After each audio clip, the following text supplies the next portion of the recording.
It was like a slow motion car crash. You could see it happening, which was really the frustrating thing about it. There are no guaranteed winners. There are winners and there are close calls. You got to have an ego to actually get anything done, to get out in the morning and make things happen.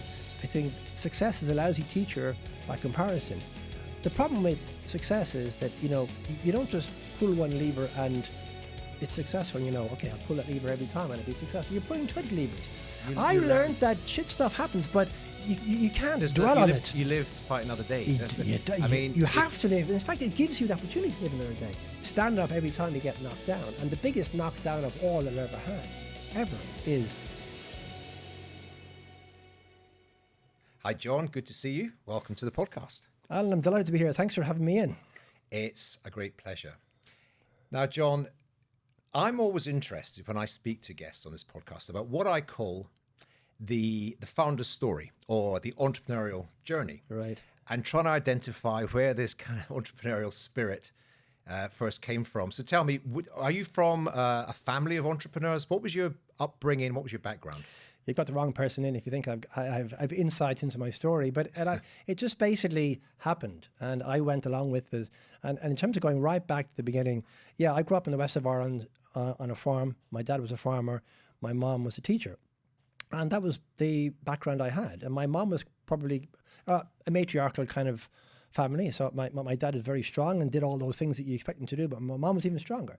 And she was very independent. And I grew up in a family thinking that was the way the world was like, until I then realized later, actually, it's not like that at all. So I guess that's one element that I take from my childhood. I value, if you like, very strongly, and I support these days very, very much female entrepreneurs, if I possibly can. I don't go out of my way to do it, but I just think that they have a perception and an ability sometimes, most of the time, far outshines what they think they're capable of, and a lot of the time outshines male capability too. So I find that's one thing that comes from my childhood. And then people ask me, did my childhood prepare me for entrepreneurship? And if you say that you grew up on a farm and your mom was a teacher, the answer is typically no. People assume that. And I always assumed that. I couldn't even spell entrepreneur, frankly, when I began to do this stuff called entrepreneurship. And we can talk more about that, how I fell into doing that. Yeah. But basically, I do think looking back on it with a great deal of hindsight, and by the way, anything I say has a great deal of hindsight, and I figured it out much, much later, that farming actually does prepare you for entrepreneurship because you're at the beck and call of the weather, and the weather in Ireland is very unpredictable. And nature is unforgiving a lot of the time. And getting a harvest out and feeding the cattle and all those things you got to do as a farmer might sound really obvious and basic, and they're all necessities, but you can be knocked sideways very, very easily. Right. So I think that gives you a grounding of reality. And a grounding of, make hay while the sun shines, literally, but also, count your blessings and be grateful and thankful for what you've got, because the next day might not be so good. And I think that is great preparation for business, because that's what a business is like. A lot of the stuff is outside of your control. Of course you can prepare, of course you can generate plans, and of course you can bring in talent, and of course you can mitigate circumstances. But actually, a lot of that stuff is outside of your control. And I think if you grow up knowing that, it's a great asset. And if you grow up not overthinking it, in other words, not trying to fight it because you never win, then that's a great asset too. So certain things outside of your control, you got to recognize that and let them go. Otherwise, you can work on other things that are, and you won't always work out. There's no guarantees. So I think, are entrepreneurs made or are they built? That's another question. But I think the early years I had on the farm, really enjoyed it, thoroughly enjoyed it. Did a lot of track and field athletics, did a lot of stuff alongside of all of that too. Went off to boarding school, went to university. But the background that I had, I think, coming from the farm and the position my mother took in terms of being a very independent woman, made me, clearly, it makes everybody, but made me the person really I am. Influenced you. Yeah. I know next to nothing about farming, but what I'm guessing is two things: resilience and hard work. That's just, if you haven't got both of those things, don't be a farmer. Yeah. That's good, actually. Yeah, I like that. I think the hard work bit I kind of take for granted until I then see, a lot of people talking about, and forgive me, but a lot of people talking about work-life balance at the moment, and there's nothing wrong with work-life balance. I think we all should have some balance, clearly. But, when you're 20, 25, 30, 35, frankly, when I was that age, I just wanted to do everything and do it yesterday and have it yesterday and move on to the next thing. There were so many things I wanted to do. I didn't even know half of them.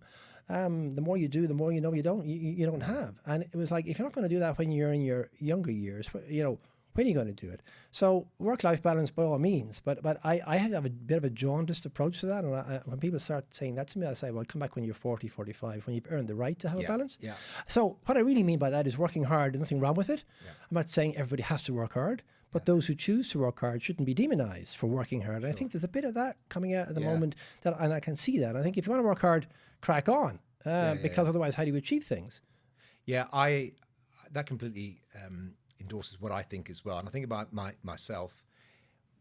I think before you start accumulating partners, spouses, children, pets, all that stuff, and there's other commitments, you should be all in. That's my view. That's what I was when I was sort of a young man starting off. Yeah. It was just work, and it was just because though you got a lot of forward momentum by spending just a lot of time and effort and energy and trying to create that future career or business for yourself. So I'm with you. I'm all for work-life balance, and rest and exercise are very important as well. But I think you should just get after it, and particularly before you've got a lot of other commitments. Sure, I mean, but you can work 10 hours a day, no problem, 6-7 days a week if you want, and there's still plenty of time for rest and recreation outside of that. I mean, that's my approach. I'm not saying everybody needs to do that or should do that.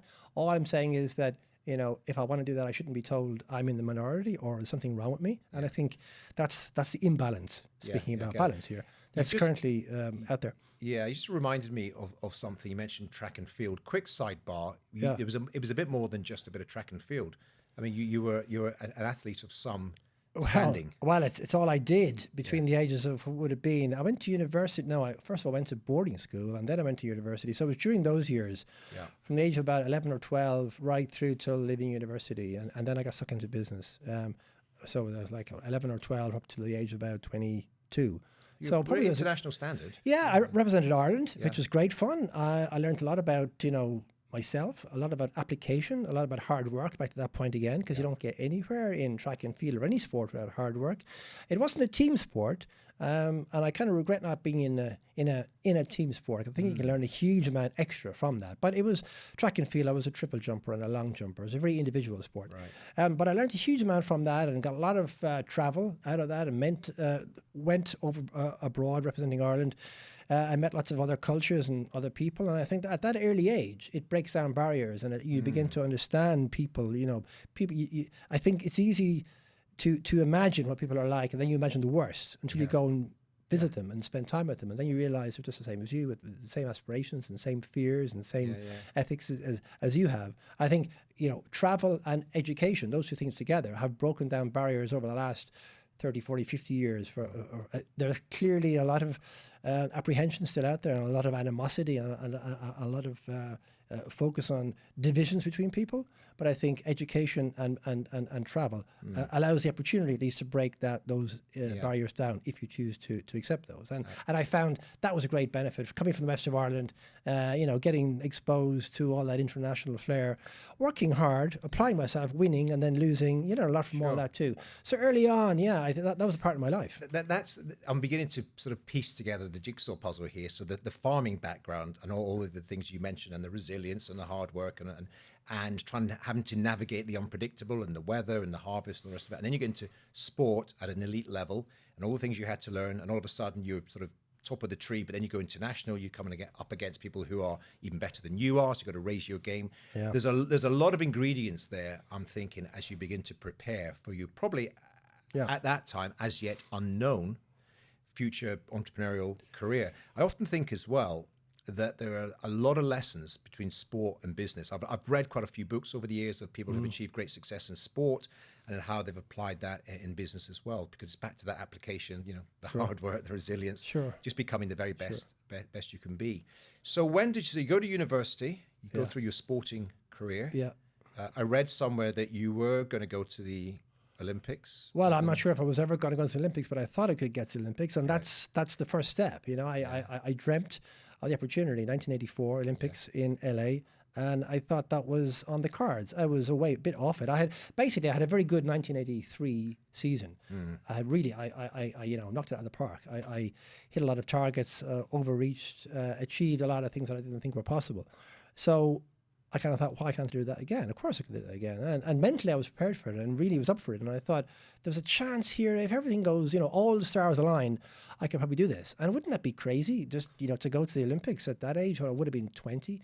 And then I got injured. Right. And that just knocked the stuffing out of me. I honestly thought, I've done everything right here.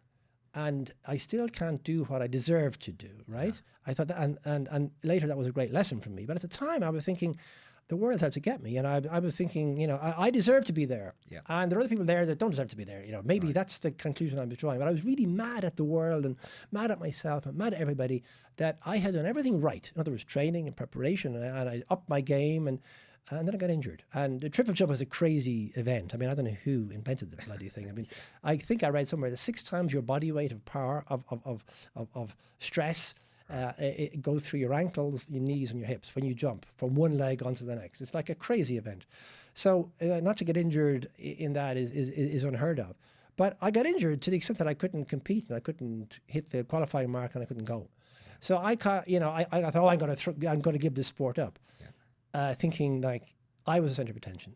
I could have given the sport up and nobody would have given a shit. Give it up. Exactly. Who cares? Yeah. And it's only afterwards, of course, I began to realize, who the hell am I? And I got injured and it took that dream away, but maybe I was never going to go. Maybe I wasn't good enough and maybe all sorts of things. But I never knew for sure. I was never going to qualify again. And by then I got into business and all the rest of it. But it was a huge lesson. I think these lessons are great when you learn them at early enough age. Little lessons I learned on the farm with my calves, for example, buying calves and calves dying and all sorts of stressful situations when I was 6 and 7 and 8 and 10. And then this happened when I was 18 or 20. But they're in your formative years. I haven't got anywhere close to business yet. I didn't even know about business. In fact, I thought I was going to be a professional athlete. Yeah. That's what I thought. Now, I'm very naive looking back. But at the time, I was putting everything I had, all my effort into, all I thought about. I didn't really think about academics. Right. So it was my world. And I was striving for it and I was doing it. And then it all burst. And I had to deal with that. Now, I think that's a great, in hindsight, a great lesson to learn early on. If everything goes according to plan and everything goes your way into your 30s and then you suddenly get confronted by a problem, you're completely ill prepared. Yeah. And you do then think, you lash out and think, I deserve, I expect, I want, I need, and I'll achieve it just by brute force. Right. And I just learned at that age that brute force and effort and everything that could possibly, all the ingredients you need to succeed, you have them, you still fail. Mm. Yeah, exactly. So there was a level of, eventually, acceptance that you had. It was beyond your control. You got injured, and with all the best will in the world, you couldn't compete, even if, if you're going to get selected or not, you couldn't compete. So you probably didn't think it at the time, and you were still sort of angry with the world and everything else around you. But looking back on it, you're thinking, well, I was building more resilience. I was getting used to things beyond my control, of which I can't help it. I've done my very best, but I can't help it. And no doubt there was lots of times in your then future life in business where that probably proved to be very, very helpful to you. And you mentioned it earlier, Alan, resilience. I mean, I think it's an overused term. People use it all the time. Yeah. I think most people use it, not know what they mean, but by it, or they have a different version of it. I think you be really careful when you say resilience. For me, it means things like, getting up every time you're knocked down. And in business, you'd be knocked, especially in entrepreneurial business or startups, you're doing things for the first time. You're swimming against the tide. You're uprooting trees. You're crashing through walls. You're doing all these things that everybody else, all the experts tell you, won't work, shouldn't work. Don't be stupid. Give it up. And if it was a great idea, somebody would have done it by now. These non-entrepreneurial comments you get. And I think you just have to have the resilience to not take it personally, because then you think, oh, maybe they're right. Maybe I will give up. Because actually, the whole argument they've just put together there makes sense. Rather than that, you say to yourself, well, that's okay. You just don't get it yet. And I'm not being arrogant about this. I'm just, you don't say that because you keep that to yourself. But you don't say any of this. You just take it in and go, fine. You just don't get it yet. Or I haven't explained it properly. Let me explain it again. And they still go, that won't work. And we had this with Covent Garden Soup Company. We were told all sorts of things that were crazy. Putting soup in a carton, fresh soup. That just doesn't make any sense. Well, let's talk about that now, because this is when your sort of business entrepreneurial journey really gets underway. How did that all get? So you went to university, graduate. Remind me, you were doing food or science. What was your focus on it in your studies? Here's a mouthful, Alan. I did industrial microbiology. Okay. There you go. That's usually a conversation stopper there. Should we wrap up now? In UCD, or University College Dublin, which is in Dublin, and that's where I did all my training, and that's all I ever did really until finally I figured out I should focus on my academics, and thankfully that's when I got injured, so I did have the time to do that. So a bit of a silver lining there. And I studied industrial microbiology. Now there's a number of things you could do with industrial microbiology. Now don't forget the context is the 80s. It was 1986. In Dublin, in Ireland. And if you think back to that age, I mean, in Dublin, in Ireland, there wasn't much going on. It was way before the Celtic Tiger happened. It was a bit of a dead end. There was no careers, there was no prospects, and everybody left. The largest export we had in Ireland was our people, immigration. Thankfully, we had a pretty good education system, so we exported educated people. But that was on the cards for me too, and so I kind of thought, okay, what sort of a career am I going to follow? And there were two things at the time which we weren't sure if they're ever going to work out. You laugh at these, right? Industrial microbiology. What does that do? Well, it allows you to work in genetic engineering, and we thought, is that going to be something that lasts? Well, that did pretty well, right? And then biotechnology was the second one. That did pretty well too. Mm-hmm. In hindsight, those two would have been maybe great options to pursue as a career because they're still around and still, whole industries have spawned out of those disciplines. The other was food. Food is a pretty obvious one, right? Because we all need to eat and drink, and it's not going to go out of fashion. People are going to still have to eat and drink. Right. Maybe it'll evolve over time. Of course it will, and you can be part of that. So I thought, okay, food. In the 80s, in Ireland, that's a dead cert. That's not going to go out of fashion. I will do food. Now, what does that mean? Well, then I decided to think a little bit more about what food meant. And I didn't want to go into the food industry and wear a white coat. I wasn't interested whatsoever in research and development for the sake of that. I had done enough of that in university already. So I thought, I better learn more about food, like proper food technology. So I came to Reading University and studied food science. Mm-hmm. And that gave me a grounding, frankly, so that people couldn't bullshit me about food. They could say X, Y, Z. I go, well, actually, no, X is right and Z is maybe right, but Y is wrong, so Z is wrong too. I had a bit of knowledge there. I felt that was important. But it would prepare me for the food industry. But that's as much as I knew. That's as far as it went. I didn't know what I was going to do with that. It was a bit of sort of tactical, trying to map out a future career for yourself. It wasn't as if you were just completely passionate about food and understanding all the sort of... Not really. No, it was needs must. Needs must. But you think, well, this is something that's not going to get out of fashion, and I can probably carve out some sort of business or career for myself. I went from having a lot of dreams in my head with track and field to being completely shattered to thinking, okay, now I've got to be practical, right? And so... okay, the food industry is what I'm going to work on. And therefore, but I need to learn more about it. And I did. And then I, fell into that. I was in the wrong place at the wrong time. Met this guy called Andrew Palmer, who I credit with a huge amount in terms of what I've done then and since. Yeah. But he was the guy with the idea. He was the guy with this crazy idea about fresh soup. Right. And that whole idea came from one summer's day. It was an August bank holiday weekend, pissing rain. He was out. He was a bit of an amateur sailor, and he was in the Isle of Wight or down by the Solent sailing, and he was out for the day. And his mom had come to stay for the weekend, and it was a bachelor pad. And his mom let him. Let's start again. His mom let herself in and started to rummage around in the kitchen to see if there's anything worth cooking. Bachelor pad. Nothing really to be found. Mm-hmm. Andrew arrives in, freezing cold, goes upstairs, gets into the bath to kind of warm up. In the process of all this, he gets this wonderful aroma coming wafting up the stairs. And you think, oh, my mum's got some takeout. Fantastic. I look forward to that. I don't know what that might be because there's not much around here, but great. He came downstairs afterwards and she had made a soup out of the kind of half rotten vegetables that were lying in the larder.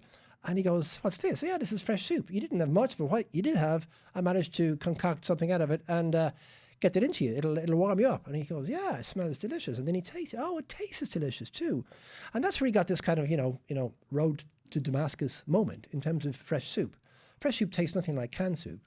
And back then, you got to remember that you could only find liquid soup in a can. Yep. If you want to buy liquid soup, you could either go to a restaurant, or you could buy it in a can. You can make it yourself, of course, or you could buy it in a can. Now, canned soup is sterilized, so it tastes nothing like, what it's meant to taste like. Yeah, fresh and soup. We wanted fresh soup. It tasted the ingredients, funnily enough, we put into the carton, as it turns out. Not the process that gives it 18 months shelf life. You sterilize the hell out of it, loses flavor, loses nutritional composition, and you end up with something that you didn't really start with. And you usually have to put in other stuff, like for example, canned tomato soup tastes delicious because it's really sweet. Kids love it, right? That's because a whole bunch of sugar is added in. Yes. And when it's heated up, that caramelizes in the heating process during the sterilization. And it tastes of, canned soup. Everybody knows what canned soup tastes like. Nothing wrong with it. It's just not tomato. Fresh tomato soup is much fresh, much more acidic, bit of a metallic kind of edge to it. It's like grilled tomatoes, that kind of thing. Yeah. We wanted that in our soups. And Andrew came to Reading University to seek advice on how to make fresh soup because it was an unknown quantity. And that's why I was at university at the time. And he met a few professors and a few of my lecturers in the food department and asked them all sorts of questions about it. And they didn't really know what to do with them. They were kind of like, it was two different worlds colliding. He was an entrepreneur and they were, academics. Yeah. And they would say things like, well, if it's such a good idea, somebody would have done it by now. And by the way, you'll kill somebody because you have to have it sterilized. The conventional wisdom all came out. And then I honestly think they were just trying to get rid of him and say, but there's this Irish guy here who's finishing off his master's. He might be able to help you figure some of this out. And that was me. So they got me. I was on campus and we went down the pub, the Students' Union around lunchtime, and I had lunch. And we were still there at closing time. Okay. Arguing, going back and forth, saying why not? Why would you even do fresh soup? Yeah. That was the beginning. And we got on really well. He was an old Etonian. I'm from the west of Ireland. Two, chalk and cheese. Perfect match. Yeah. Absolutely. And we just had a great respect for each other and decided, you know what? All these questions which we have no answers for, the only way we can answer them is by actually doing it. Yeah. So there and then we decided to do it. Now there's more to it than that because the story, it takes time to get all that together. But we decided that's the only way to move forward here. And we decided to set up New Covent Garden Soup Company and make fresh soup for the first time and put it in a carton. And I guess to a certain extent, the rest is history. So let me just pause there. So you have this fateful conversation. You get introduced to Andrew. You go to you go for lunch and you just sort of debate all this about the opportunity to actually do this commercially. Yeah. So we could create a business. You start thinking, and then what was the next step after that? Did you sort of start up to applying this kind of business? We've got to set up a company. We've got to consider funding. We've got to work out the strategy. Was it that sort of traditional startup type model? Yeah, it was all. I mean, there's more to it than just make soup and put it on a shelf and see how it sells. That's what we want to do. But to do that, you need to have all that stuff that you mentioned and more besides. So the whole idea was just trying to generate a business entity, setting up the company, setting up the name. Listen, but you had no past experience. You're doing your masters. You're doing correct. Your post. He did he presumably about? Andrew was a stockbroker, so he had a little bit of knowledge about the world for sure. Not the soup world, not the food world, or not anything that's relevant or practical or useful. Entrepreneur, setting up your business, all that sort of. As it turned out, though, he was the archetypal entrepreneur. He really was. I learned a huge amount from him. He would be the one to go why when everybody else was going, or why not? Excuse me, when everybody else was going why, and he was the one that had the vision, and he was the one to draw. And I was consumed by this. It was absolutely, there was no way going back, having been involved in this kind of environment for a while. And I was committed to actually doing this. Now, I didn't have an awful lot to lose because I was just coming out of university. You could say that. But at the same time, I had a job going to work for a multinational, and I said, no, I'm not going to do that. And it would have been, I was thinking, am I crazy? Because that would have been a wonderful, part of the milk round, wonderful opportunity to graduate management trainee scheme, learning about everything, having 3 months here, 6 months there, learning off other people in the organization, a support system, a structure, all of which we didn't have. At New Covent Garden. I remember speaking to a good friend of mine who went and did something similar at Unilever. And I remember us having conversations later on and which he was going, oh, it's fantastic what you've done or what you're doing right now. We're a few years into soup because you can just go and do stuff and make decisions. And I'm going, oh my God, but you've got structure. You can learn. I'm learning at the seat of my pants by making mistakes and some of these problems and issues and mistakes we make are almost terminal. Luckily enough, none of them were. But we were both envying each other. That's in terms the grass is always green, isn't it? You're jealous of him and his salary. There's all this sort of stability. Stability and structure. And like an education process over like 2 or 3 years, and you come out that with such an insight into how business works. Whereas I'm flailing around in the darkness, kind of figuring it out. No insight. Make it up as you go along. Completely. Yeah. In those days, for sure. But having said that, ignorance is bliss. Of course. And you don't know what exactly what's possible. But it's easy to look back on it now and just say, New Covent Garden Soup Company, as far as I know to this day, they're still in the supermarkets, you still buy them. Still a market leader, I think.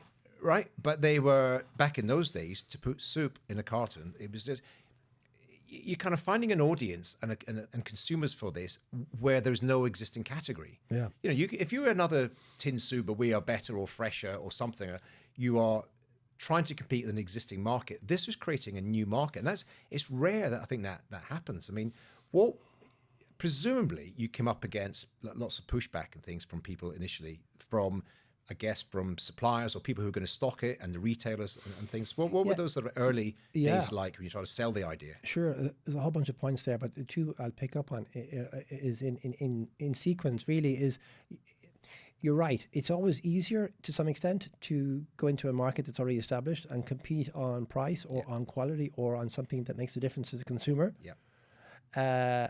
But you have to compete. Whereas if you're creating something for new, you don't have to compete with anybody. It's completely open, but it doesn't exist, so you have to create it. Yeah.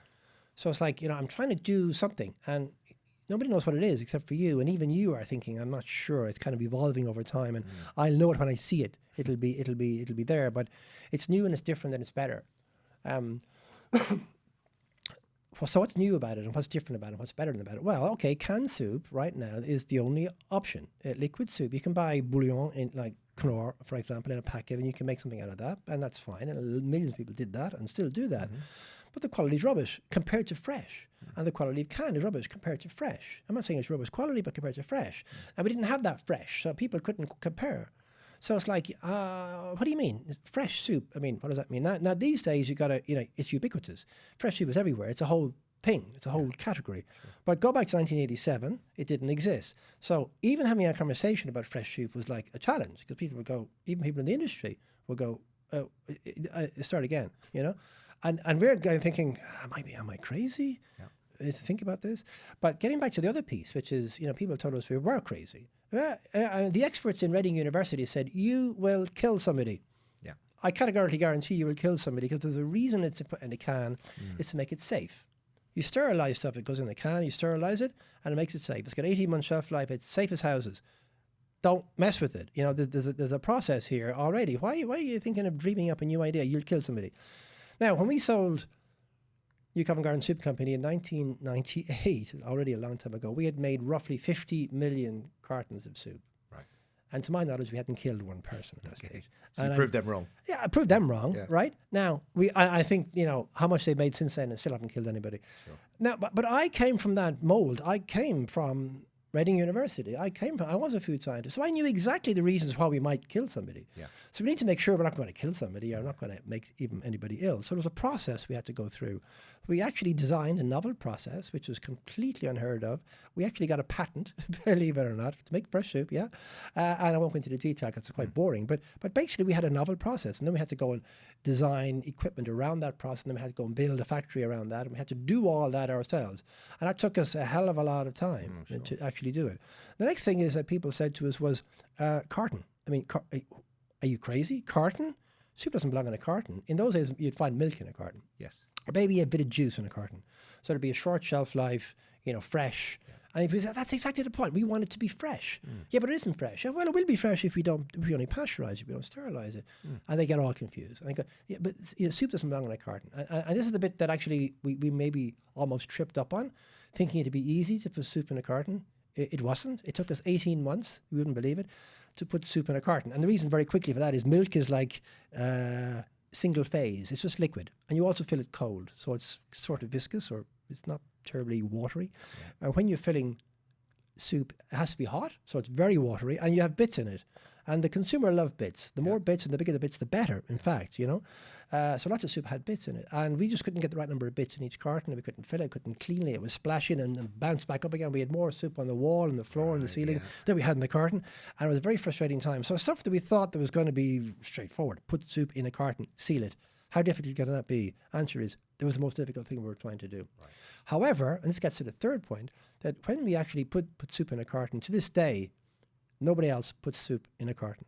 There is no other carton out there in the fresh soup category. Everybody else, lots of competition has come and gone, and and obviously you need competition to build a category and be taken seriously, and all that's good. But everybody else is in a pot or a pouch, or all sorts of things came and went. Nobody put it in a carton. So ultimately, this crazy idea of putting soup in a carton it became our brand. It became the iconic nature of our brand. It became, I remember seeing them. They're very noticeable on a supermarket shelf. but nobody else wanted to put soup in a carton because we already had that kind of real estate. We were the ones. We weren't. It was recognizable visually. You would see it in the carton. Correct. We were New Covent Garden Soup Company. Nobody called us that. It was a very long name. Call us Soup in a Carton, guys. Soup in a Carton. We were the first to do it and the only ones to do it. So we owned, and then that became our brand. The recognized iconic image was the carton, and then everything else went from there and became. We had a tiger by the tail. Demand was outstripping capacity, and we just ran to stand still. Incredible. So it was a success. But we thought it'd be easy and we never knew the carton would be so fundamentally central to the success of the business. But this is one thing, and it comes up, and it's what I always like to explore on these conversations on this podcast. And we'll come to it. You've had, huge amounts of success. You've had some challenges as well, which we'll talk about. But people tend to only see the success. He sold his business for millions, but no one really knows those early days. And let's face it, a lot of this the audience of this podcast, I know for sure some of them are having, some challenges in business, and they can't, the business idea isn't quite, landing with the audience or with their investors and so on. But you came up against all that and more earlier on, and particularly you're inventing a new category, which is hard. And even then, the category you're trying to create, you find it difficult yourself, just practically, to actually deliver the product that you've envisaged. So it's a great credit to you and your team there. Just you kept on going. You just had this burning passion, desire to say, I know we can do it, and if we keep trying, we'll nail it. We'll nail this model. We'll create this process, and you eventually got it. I want to ask you about, so that's the passion project, really. You wanted to do this. You knew there was an outcome. You knew there was a market. What about the practical steps of business? Now, did you write a business plan? Did you get funding? What were those kind of basic building block steps of the early days? Yeah, we did. And just in your question, it reminded me of something. Success, I think, papers over the cracks of problems. There's a fine line between success and failure, actually. Now, we were successful and we had so much demand, but we were creating so many problems for ourselves. We were screwing things up left, right, and center. If we had competition at that stage, I'm not sure what would have happened. We didn't. We had the whole market to ourselves. It was an evolving market and a slow-moving market, but we were the only ones there. So it really ran. It was a very strong market. We had strong growth, but we were the only ones in it. So you didn't move the dial of the market. No, but you had time therefore to, because if you had lots of competition competing with you, you might have lost. Yeah. It took you a while to work out the problems, exactly. But at least there was no one kind of stealing your lunch, as it were. Back to what you were saying earlier on, we were making things up as we went along. And the only saving grace with that was we had the whole market to ourselves. Sure. Until sometimes people figured out, or the competition figured out, hey, this is the thing. We'll get into this. And that happened later. By then we had you dominated. Right? By then, we were the only ones to start with. And then even when others came in, we were the premium brand, and we were still the market leader. I think they still are the market leader today. Right. All these years later. But my point is that success papers over the cracks of all these things you get wrong. Luckily, and I got to say luckily, we didn't make any terminal errors, obviously. Came close a number of times that I know of, and probably many more times that I don't know of. Sure. And the thing about then is you said as well about, you got to keep going. I mean, there is no alternative but keep going, exactly. And it's like, ignorance is bliss, like I said before, but it's only when you're halfway up the mountain do you realize how high the mountain is. And it's always 3 or 4 or 10 times higher than you ever thought it was. Because if you knew how high it was, you'd probably say, this is not for me. You wouldn't start in the first Or you'd place. leave it to somebody who knew what they were talking about. Yes. Or you'd done it before. The problem is, or the issue with that is you never actually do anything new then. Yeah. So ignorance has to be bliss. You have to have crazy people like Andrew and myself just saying no to all those reasons, which are really good reasons, if you think about it too much, for not doing it, and say, we're going to do it anyway, and we're going to prove you all wrong, even though we're not sure we're right ourselves. So you've got to be an optimist, right? You cannot be an entrepreneur without being an optimist. You've got to assume that you'll crack it, you'll work it out. Or a masochist, whichever way you want to look at it. A bit of both. Yeah. But just on that sort of practical side of things. So we did a business, absolutely. Business plan. Did you go to a bank and say, can you lend us some money? We need to. No, because it sounds. We didn't go to a bank because nobody. We didn't have anything to. We had no collateral. We had no support. We were just two guys. But it sounds expensive. You've got to create that food production. See, that was the issue. Yeah. So where'd you get your funding from? So we went to VCs. We went to a company called Apex, who are absolutely massive these days. Yeah. But even back then, were pretty big. I mean, they're massive on a global scale now. Apex invests in all sorts of stuff. Back then in 1987, they were still big. And also, don't forget, VC wasn't as established as it is now these days. It was a new kind of thing. But we had some really inspirational and forward-thinking people at Apex. Ronald Cohen, for example, went on to be Sir Ronald Cohen later. Unfortunately, passed away a couple of years ago. He was president of CBI or director general of the CBI. Very well thought of. And I'll tell you a story about him later if we get time for it. But he was part of the investment committee that was deciding about investing in New Covent Garden startup. And we're way out of our depth in terms of. And we're punching above our weight too. But Andrew had connections because he was a stockbroker. He had connections to sources of funding. There was no point in going to a bank because they wouldn't have understood. They would have laughed at us. And what do you have? Security? Nothing. Just two guys with a crazy idea. That was all we had. Whereas that is VC territory. That is high risk. Yes. And I guess, if they believed in the idea, they'd invest in the idea. And they did. They tend to back the entrepreneur, don't they? If you're passionate enough. I know that now. Yeah. I know that now. Okay, I'll tell you the story about Ronald because this is exactly the point. He came. Ronald used to come to our board meetings at a point because the guy who represented Apex on our board left Apex, went on to do something else. And then they never really appointed anybody to take his place. So Ronald used to rock up. It was really funny. He used to rock up in his chauffeur-driven Jag, and we had a factory in Harleston, not the most salubrious part of town. I know it. Yeah. So the Jag would park outside, and he'd come in with his monocled shirt and sit at our board. And we had a very operational sort of board meeting. We weren't talking strategy because we didn't know what strategy was, and we didn't have time for it. We were talking about solving problems. And he used to sit there and with a smile on his face every so often. And after one of these meetings, I said to him, Ronald, why then did you kind of invest in the soup company? Because he sounded to me to be a little bit disengaged, but it wasn't. He was disengaged. He was there, physically there. He was taking it all in. Just didn't meant to contribute. Yeah. And he says, why did you invest in it? And I was expecting him to say, the technology or the carton or the concept. All of these things were really important. That's what we would sell to anybody who wanted to listen. Certainly to the retailers. And he said, the people. And I was sitting there going, he's patronizing me now, or I think, bullshit. But no, he said his piece, which went in one ear and out the other, but he said, no, you guys, we thought you were crazy enough to make this happen. And we really liked the vision and the ability to implement and the resilience that we didn't know for sure, but we thought if anybody could do it, these guys could do it. And we wanted to be part of it. We thought if we missed out, we'd always, regret the opportunity. And it was only later, much later, when I become like poacher turned gamekeeper myself. I sit on the other side of the fence a lot now. I invest in businesses, either as an angel investor or as a VC as well. And he's right. It's all about the people. I think it's about three things. It's about product, meeting a consumer need. It's about scalability, having shitloads of those consumers that you can sell to. And it's about people. Yeah. But actually, it's about people. Number one, and then those other two. And on a bad day, it's about people, right? Yeah. It's all about the people. Because the best ideas and the best business plans in the world, the best, will only ever stay ideas and plans unless they're implemented. And the best ideas start in the pub. New Covent Garden start in the pub. But so many ideas stay in the pub because everybody has ideas and, I can do that. Of course that's normal. I get that. Yeah. But not many of those ideas come out of the pub and actually get into the marketplace.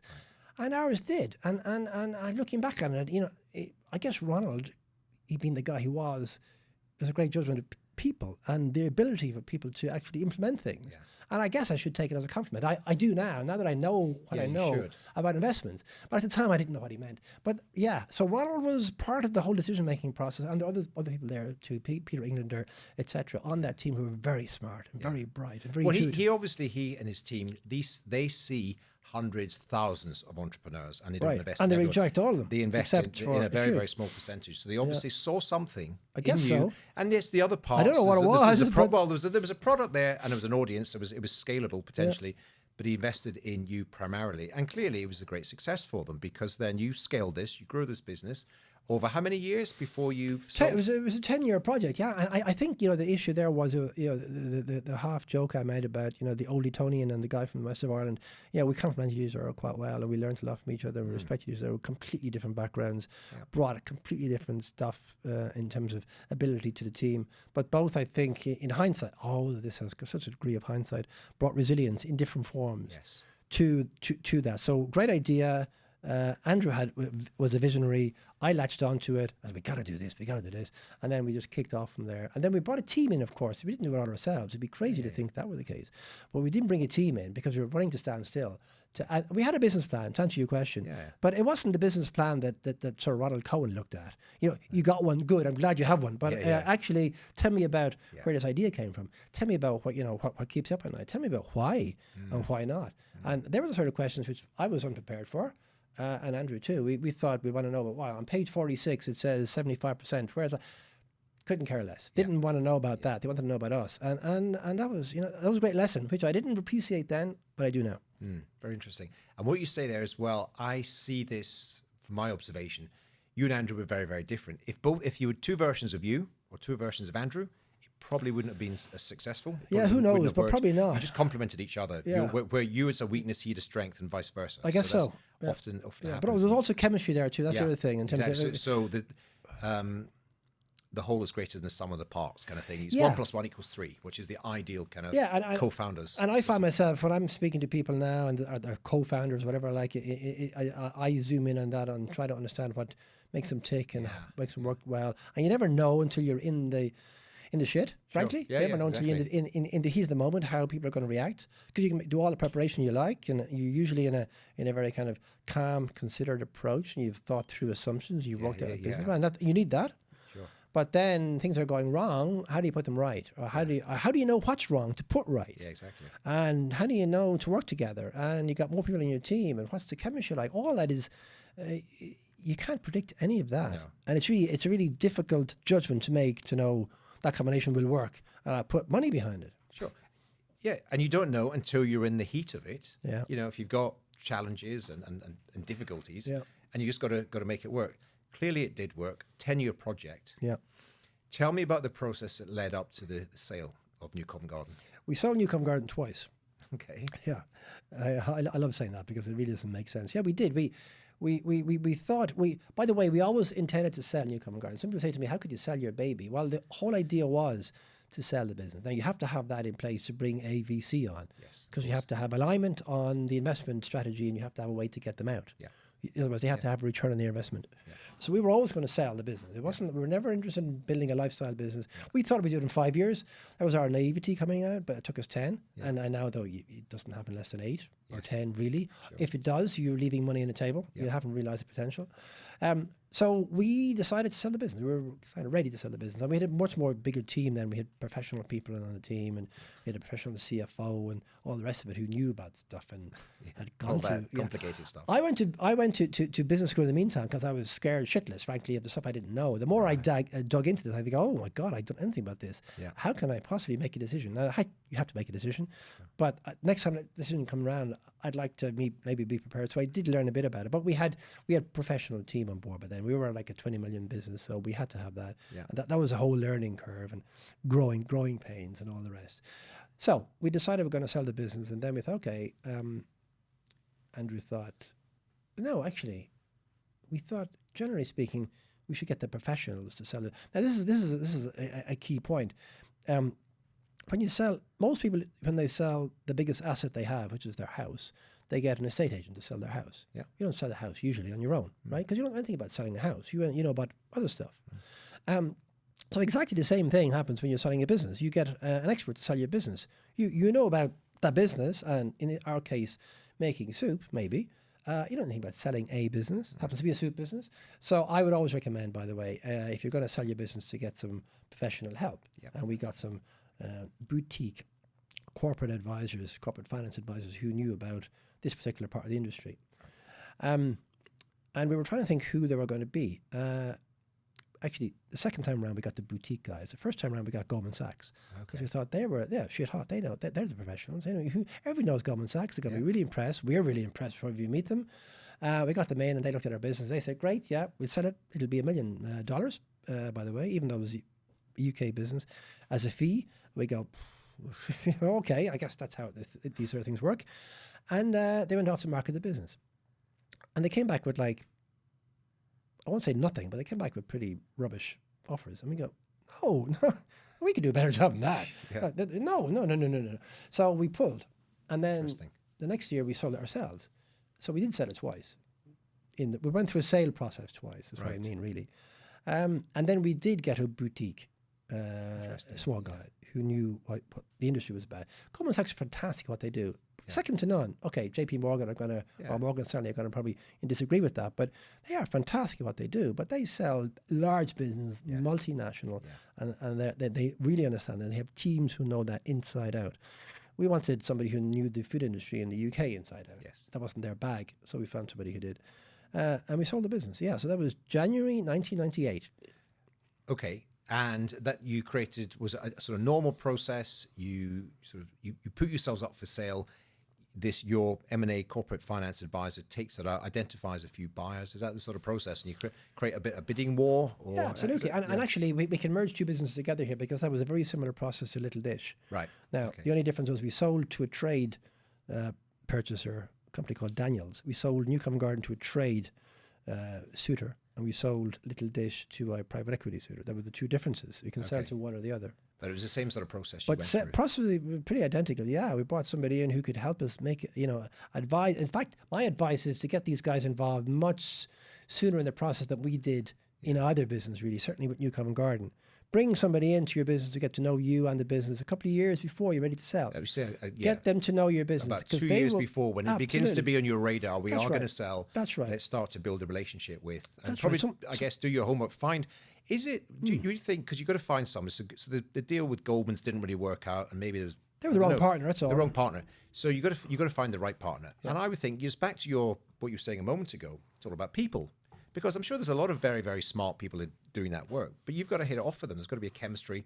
If you're selling the single biggest asset you've ever owned, which is your business, then you want to know trust that them. They have to be competent. They have to be very, very good at their job. But you also just want to, get on with them as other human beings, I think. And that takes a while. So I think that makes sense as well. A couple of years out, begin to speak to a few firms. That's true. Yeah. You get to know them, they get to know you. They also get to know your business. They see where you're going, and they have a fair idea because they're moving these. They're beginning to think about potential buyers. Exactly. And they know the buyers better than you do, certainly. for sure. Because we didn't know. We thought, they might be, but they know not only them, but they have a fair idea what their actual strategy is over time, their growth strategy is.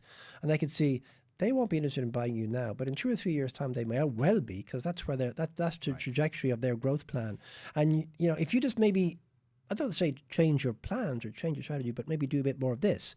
Yeah, and they'll be looking for somebody who then looks your a bit like paths this. will align. Yes. And it may not, but that's their insight. I think that's and that really can help. valuable. It's that kind of strategic chess playing, isn't it? They know the potential buyers and what they're planning to do. And if you just focus on this the next couple of years, they'll make you a decent offer in a couple of years from now. So then you've got a bit of a or focus. there's 2 or 3 players, and they can play one off against the other, and they can have a bidding war. They know how to sell stuff. Yeah, sure. We don't. We know how to make soup or whatever it is, and they can give us advice. They never suggested to us that we change our strategy completely to align with somebody that wouldn't have been interested and then would be interested. No, that's not it's the more case. tweaking. But do a bit more of this, Yeah, that and, makes and sense. maybe just play with international. Don't do international, and if it fails, then it doesn't work. Yeah. But you can do a little bit of it, and then you can upsell the price and say that if you guys come in with your international scope and reach and marketing dollars and all the rest of it, you can do international. But you have to give us tomorrow's price today if you want to do that. Right. Yeah, exactly. So you begin to build a story, I think, because what you do when you sell your business is you're selling a story of what your business will look like inside of that organization with, as you say, their access to international markets or whatever. So begin to sort of prepare a little bit, having done some research. Correct. That makes a huge amount of sense. Tell me it was a few years ago now, but what do you remember of the sale process? Everyone I speak to says it's brutal. It's just hard. It's hard. There's a lot of stuff going on. But maybe you had a team in place that took care of a lot of this sort of data gathering and diligence. It is brutal because you got to run the process and run your business at the same time. And that was one of the mistakes, maybe if we have time, we get onto it in the States. We were completely distracted with, and I found out then subsequently they were genuine and they wanted to buy the business in the States. But we became completely distracted with selling our business and not running our business. Now, if you come back to New Covent Garden and come back to Little Dish, we were more mature, we had more strength and depth. We could take people out of the business and focus on the sale process and still have strength and depth of the team running the business, right? So we didn't have that risk as much. So it's really important you understand you're trying to do 2 things at the same time, 2 full-time jobs at the same time, and resource them up adequately. Right. running your business and selling your business. Yeah. And then don't be rushed into selling your business. If it doesn't work, like we pulled back with the Goldman's scenario because we didn't need to sell, and we thought we thought we'd do better in terms of valuation. We were surprised and shocked and all the rest of it, but we thought we'll go again next time round. You don't want to be in a situation where you have to sell for some reason. Your back's up against the wall. Even though you don't say it, they'll know it somehow. Sure. It's a very small industry, but you also give it away because you'd be desperate. And I think a good corporate finance advisor can coach you on all that sort of thing. Sure. So, but it is ruthless. But you know your business like the back of your hand. So you're the best person to front the selling of your business. These guys can give you advice and positioning and coaching, but you got to sell your business. You got to stand up there and go, I believe, just like you pitched it 10 years previously, and I believe, and I think you can, and you can do stuff that we can't, and you're positioning a story for them to, okay, so you've grown it for 10 years and it's 25 million, sterling revenue. So now what? I mean, it's done. No. Yeah. And Daniels bought it and took it to 100 million. Right. Exactly. So it wasn't just bullshit. It was a bit of bullshit, but it was. Yeah, but you had to sell that story to them. They had to believe it. Exactly. And then fortunately, exactly, the had things to be a that justifiable story. It worked out. You mentioned the US, and I want to go and talk about that in a second.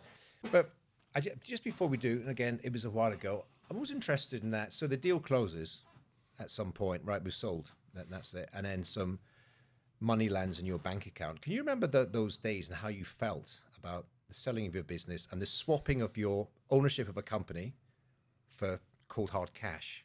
What was going through your mind in that day? Well, the soup sale was a bit unusual because I was already onto the next project. Right. 1997, we sold in 1998, January 98, I remember it very well. And I spent 1997 in this very kind of schizophrenic existence. I would spend 4 or 6 weeks in California setting up a new business. And then I'd come back and spend 4 or 6 weeks selling the old business. Right. And it was really weird because you think this is life and death stuff. And it was. But obviously, how much life and death can it be if you're spending 4 weeks or 6 weeks out doing the other thing? It can't have been. So you're already preparing for life after the exit here. I was, which is kind of unusual. Yeah. We were already kind of weighing up. I guess because we had thought the Goldman's deal was going to come off. I began to think about the US project, and I always wanted to do the US. Had you begun to sort of mentally check out a bit? Because we're going to sell Newcomb, whether it's Goldman's or somebody else, we're going to sell it in the next year or something. So you begin to move on to the next. Maybe some people thought that I did, and maybe I had, but I thought I was quite disciplined in making sure that I didn't. But I guess there was some element where I had checked out because there's new bright shiny object out there which is called the States. But at the same time, everything we'd worked for the 10 years, we've got to get this over the line. Was happening back. But in you the had UK. a great team in place. Exactly. To do all the things. I wasn't. There's no way I was doing everything. This is one of the lessons I've learned as well in terms of. I'll just break off for a moment because I think a lot of entrepreneurs don't get this because they're entrepreneurs. And, there is a point in every business's life at a certain point, call it, I don't know, let's call it 2 years in, just for argument's sake. It'll be different for every business, right? At that point, you can sit there and you can think with justification, look back to the beginning and say, in the last 2 years, everything that's happened in this business has been down to me. Yeah. I'm not being arrogant. I'm just, it's true because I'm the only one here. Or maybe you were together with your co-founder, or maybe you had a little bit of a team, but actually you were making all the big decisions. Because it's the beginning of a business. You can't afford a team, right? Yeah. The problem, and that's true, and you feel justified and pat on the back and say yes.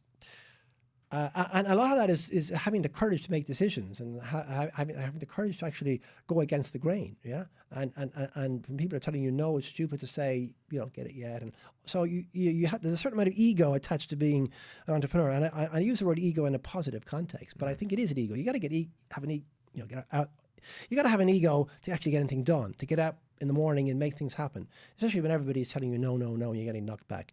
So that's the first 2 years. The problem then, and that's an asset, the problem then is, however, looking to the next 2 years, or certainly forward from this point, and saying everything that happens in this business is going to be down to me going forward. Because, and if it's 2 years, it's 2 years, if 3 years or 18 months, it doesn't really matter. The point about it is at a certain point, and you should be able to, as an entrepreneur, judge when that point is. Because what you're doing at that stage is you're limiting the potential of your business to your own potential, right? Which is ludicrous. Now, it's ludicrous, but it's believable because you've got it to here on your own, so to speak. But to believe you're going to get it to there on your own means you're never going to realize the potential of your business. First of all, there's only 24 hours in a day, and you can't work. There's only 7 days in a week. Secondly, you're not good at everything. You can't be physically good at everything. You got to bring people into your business who are much better at you than you at certain things, and then you got to stop doing things. You got to stop getting in the way of the guys who are meant to be doing the doing, and that's a huge change for an entrepreneur. It goes against the grain. Completely against the grain, because you spent all this time doing, and seeing rewards for it. And you think that no one can do it as good as you. Some aspects of it. So you have to then figure out a way to get over yourself and get out of your own way, and bring in people who are really good at certain things and delegate to them. Don't look over their shoulder and say, hey, this is, because if they're really good at things, they'll tell you to fuck off. Yeah, exactly. Right? Yeah. Or if they don't, they leave, which is even worse. Yeah. Right? So it's a real conundrum as a strong entrepreneur. You've got to let go. There.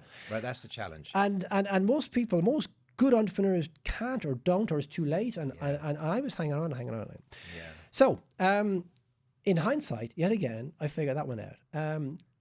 But I think the saving grace in New Covent Garden was there was just so many things to do and so many acres to cover that you just couldn't do everything. And I decided I wanted to go to the States. I really wanted to do that next. And some would say prematurely or whatever, but we hadn't sold the business yet. So it was a really crazy, as I say, schizophrenic existence for 1997. I went by like that. You were running two lives in all this. At the same I was certain. time, I don't know if I was running anything. It was they were running me. Yeah. But I was very exciting going out to the States and setting up a business out there. It was a completely separate business. So tell me about that. So you've one way or another, New Covent Garden Soup Company is being sold, and you've to some degree mentally checked out. And interestingly, a lot of founders will say to sell a business, then it's just, I'm taking 6 months off, I'm taking a year, I'm going to work out my next plan. You're already 1 foot in the next plan already. It was kind of complete continuity. You didn't take a break, didn't sit down, head to the beach or anything. You were already traveling over to the States. But tell me the origin story. Don't forget, I was like 34 or something like that. I was very young. So, and I didn't lots of energy. I didn't think that was necessary. I didn't know. I was just on to the next thing because because you don't know what you don't know. You don't. Well, I'm supposed to take a break now. No, you just carry on working. Yeah. But tell me the origin story of the US business. Well, how did that? Was it trying to replicate what you did with New Covent Garden? That's the idea. We had the whole thing planned out. I was going to go to the States and set up a new business completely, and we had carved out what we call the US rights to use the technology which we had developed for New Covent Garden in the States, and we agreed that with Apex, and we agreed that with everybody that was relevant, and all the shareholders. We were going to sell the business. The only thing we weren't going to sell was the rights to use the technology in the States. Right. Now, I thought that was really important because it was a fundamental bedrock of what made the business successful. The carton and the technology and the shelf life and all much more besides, which made it really work. And the patented technology, I had moved on from then. And I was convinced we had to manufacture in the States as well, because I thought that IP we had to retain and keep, and I was very, keep that closely guarded. And I thought the US is a very litigious country, and I don't want to get into any, issues with outsourcing it, and that was a mistake, which I'll come back to later. In hindsight, I didn't know then. So the whole idea was to have those rights, which were kind of given to us on a perpetual license or whatever, just out. But ultimately, it was a different business, completely separate business, separate cap table, new shareholders. Some shareholders followed us over, for sure, like Apex did. Okay. There's a little sting in the tail there, because Apex actually invested through their Palo Alto office or Northern California office, not through the London office, because it made more sense. It was like halfway around the world. So why would they invest through the London office? So we had some similar shareholders from the old business, but mostly new shareholders. So I went out and set everything up from new, but with everything up from new, but on the basis that a lot of it was similar to what I'd done before. What was the idea? To pretty much to replicate the success you had in the UK? It was soup in a carton. Yeah, right? soup in a carton. Soup in a carton Different for the US name? market. Obviously, it must be. You sold the name. It was a different name. Yeah, right, different. Okay. The company was called Glencoe Foods. We set that business up over there, and the brand was called, really confusingly, Covent Garden. Right. So Covent Garden came after New Covent Garden. There's a whole story there which I won't get into, but the whole point about it was that it was a completely separate business. And so I brought the technology over. We built a factory in Northern California, a place called Modesto. I brought a team together. Now, first of all, the team was concentrated on the factory. Now, the factory was highly automated. I mean, how automated can a factory be that makes fresh soup? But it was. Not a lot of people in the factory. So the problem with people in the factory, the problem is when you don't have so many people, you get to know all the people. And that's not a problem. But when we had to then lay all the people off, it became a problem. It became a problem for me. So basically setting the business up, a lot of excitement, a lot of, innovation, everybody's up for this. I was coming over from the States with the success from the UK to the States with the success behind me. I was saying, if anybody knows anything about fresh soup, it's me, which is true. I mean, that's absolutely true. And then you make claims, and you make assurances, and everybody goes, great, we have the right guy here, let's put money behind this idea. And, it failed. It didn't work. So on the back of success came crashing down in terms of a failure. And the business was very similar. And this was the problem. I kind of thought the business is very similar. How many things can go wrong? Well, that's what I'm thinking right now. You've got almost like a blueprint. You've got a model. You've taken something from a crazy idea to a successful commercial venture with a multi-million-pound exit at the end. Right. And the good news is you've managed to carve out this massive market, United States, with the opportunity, with all the lessons you've learned, the experience that you've had over the previous decade or so. It sounds like a guaranteed winner to me from the outset. Just go and apply all those things and then go and do it in this massive US market. So, the famous question, the obvious question, what went wrong? Well, I'll tell you, Alan, but before I do, I'll tell you one thing.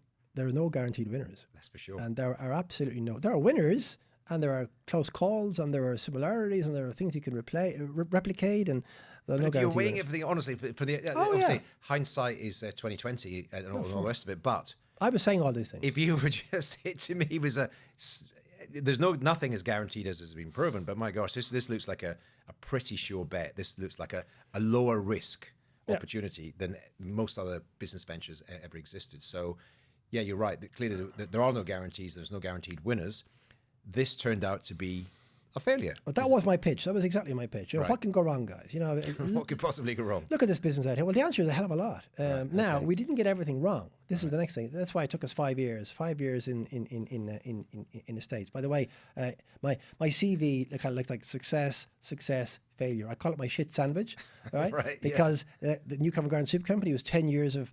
I'm not saying all a bed of roses, but it worked. Yeah, and it was a success. And I learned a you had huge an exit. amount, and it was always on the up. It was always positive, always chasing, and meeting most of those targets. And Little Dish was kind of similar. Yeah. And the bit in the business was not. Yeah. Right? So I have a lot of shit in between, but I still maintain I learned more from that period of 5 years in the States, that shit time, than I did from the 10 years put together of both successes. That's what you say. You learn more from your failures than you do from your wins. But tell me, why did it fail? Right. You think, and what did you learn from that failure? Yeah. No, it's an obvious question, and the thing about it is, before I get into the failures, not everything failed. Not everything was wrong. Right. We made a lot of good decisions. We actually, believe it or not, made soup in Harleston, put it on a Virgin Airlines, and shipped it out or flew it out to the States, both on the East Coast and the West Coast. And we had a man in a van in the Bay Area selling the soup. Okay, it was the wrong soup. It was UK soup with the UK names on it. Like, it wasn't just tomato and basil as opposed to tomato and basil. But one of the things we had to do was to understand the flavor profile, and you get a lot of kind of even the names. Yeah, the names were one thing, but the actual flavor profile as well. Oh, okay. So we knew that. So we wanted to learn about how the market works. We want to learn about how the whole infrastructure of the retail industry works out there. There are things called brokers in the States. Well, we want to learn all about that, route to market. Yeah. And we knew that was different. Yeah. We didn't know how different, but we wanted to learn it. So that was why we did that crazy thing of flying soup out there. I mean, you wouldn't do that normally, except because it costs so much money. But it was quite a cost-effective way of learning about how retail works in the States. And we did it in California first. We did it in New Jersey as well. But originally we were going to build our first factory in California. So we did. So we learned a lot from that. The problem is we didn't learn everything. We didn't understand all of the issues. And there were probably 2 or 3 things which caused the problem. Number one of the things we recognized is that the US and the UK have they have different, what I call a triangulation of key factors. So I call it quality, convenience, or just call quality and convenience. Price, probably. Quality and price was the third element of that triangle, but the quality and the price was, you could play with that. Right. The quality and convenience issue was really the issue, in that the US, they have large refrigerators and they shop like once every fortnight. and they are quite happy with the quality of frozen product, right? Actually, they think frozen is okay. And I'm not saying they're right or wrong, but that's the perception, right? Whereas back in the UK, we were saying fresh is best, and everybody gets it. They're saying it before we were saying. That's why fresh was going to be much better than ambient for sure, but there was no frozen alternative. So they were quite happy with the longer shelf life of frozen, which was the convenience element, to the extent that we realized, and this is a bit of a technical detailer, but we had to extend the shelf life of our product from 18 days to, guessed it, 50 days, 55 days. We had products with 55 days. And here in the UK or in Ireland, you'd say, that's not fresh, forget about it, I'm not buying that. Whereas in the States, it had to be that before people would actually feel confident buying it. So we did that. We got over that problem, but we weren't able to hit the rate of sale. The main issue is we're not hitting the rate of sale. So we're not selling enough soup in enough volume in each store to actually maintain that listing or grow the market, get more listings. And then we started to chase our tail. We originally were going to build a factory on the West Coast, build a factory on the East Coast. In fact, what happened was we just had one factory and we had quite a large overhead. And to offset that overhead, we had to increase our rate of sale. So we had to chase across the country to try to expand the footprint. And they don't have, second point, they don't have a really developed what we call chilled distribution system or fresh chilled distribution system like we do in the UK and in Ireland. We take it for granted here. It's a small footprint in terms of the country. But over the last 40, 50 years, the retailers have developed a very good and effective distribution system. It doesn't exist in the US. So up and down the West Coast, it was fine. But then going across to Chicago, going to the East Coast, it was a nightmare. And we were chasing our tail, trying to get volume. And we were ratcheting up costs. And the margin was just disappearing. And we had an overhead. We had a millstone around our neck, which was this factory. In hindsight, back to my point, we built the factory because it was a great idea. Actually, it was a really bad idea. The third thing, if you like, and there's probably 20 things, because there always are when things go wrong, not just one thing, because you can try and put one thing right. But the third thing, or the third nail in the coffin, is these guys came knocking at our door to buy us. A company called Best Foods, who owned the Knorr or Knorr range in the States, wanted to take Knorr or Knorr into chilled. And they thought the best way to do this was go and see these guys in California. So they flew out to California and knocked on our door and says, we want to buy you. And we were very apprehensive about this. We thought, this is typical. They just want to understand how to make fresh soup and then they'll leg it with our technology. We really thought our technology was worth something. And maybe it was, but not that much. And only afterwards, many years later, that I found out they were genuine. They did want to buy us. So we held and we So you kind of rejected their advances. We rejected their advances to start with because we said, no, we weren't ready to sell anyway because we were still trying to solve these problems and exactly. grow. This is crazy. I mean, the only reason they could be interested in us is because they want to know our technology, and then they will like it. Yeah. So that that was our response to that. But they were genuine, and then we began to realize they were genuine, and we began to get sucked in. This is what I was saying earlier. We spent 18 months courting these guys and being courted by these guys and getting sucked in more and more and more. Now, 18 months is bad enough, but it's actually 2 seasons because soup is very seasonal. It's 2 winters, and we took our eye off the ball for 2 winters in a row at a point when really we shouldn't have been doing anything like that. That was really stupid of us in hindsight. So that combined with everything else, and the deal never happened, right? Because Unilever, at the final moment, we had a deal almost ready and almost struck, and the deal is never done till it's done. Unilever came in and bought Best Foods, and they said all M&A is frozen. And all M&A that involves assets, because you guys have too many assets as it is. We had an asset, we had a factory. You're not going to do that. And even if they didn't say that, the deal had stalled. Once the deal stalled, it's very difficult to get the momentum back again. So all those issues about the market and our problems and our overhead are all true, or all contributed to why we needed more money to bring more money into the business. But actually, the real reason was, on top of all of that, Best Foods wanted to buy us. We took a long time to figure it out. When we eventually figured it out, it was too late. Just thinking that through, as you're describing that, and I'm sort of living through every moment of it, a lesson must be to not take your eye off the ball. If you want to sell, then sell. Then focus on selling and stop courting for 18 months. Just say, we need to deal with this deal. Or say, no, we're not selling. It's the danger of your foot in both camps. We're still trying to grow this business, still trying to solve all these problems. It was like a slow having all these meetings and conversations and stuff like that, and it's all just a distraction. It was like a slow motion car crash. You could see it happening, which was really the frustrating thing about it. Yeah. And going back to New Covent Garden and going forward to Little Dish, we didn't have a mature business. We didn't have strength and depth in a team. Yeah. If we were talking to selling, we were not selling the business, not selling a product. We were not running the business. We were distracted. The entire team, small little team, 5 of us, were talking to these guys. Yeah. So we weren't in California running the business. We were in New Jersey selling the business. And over time, that just, that was too difficult. Now, then we couldn't get money from the shareholders, because the other thing that happened, by the way, is the single largest shareholder, I think, were Apex. Yeah. They had vested through the Palo Alto office, like I say.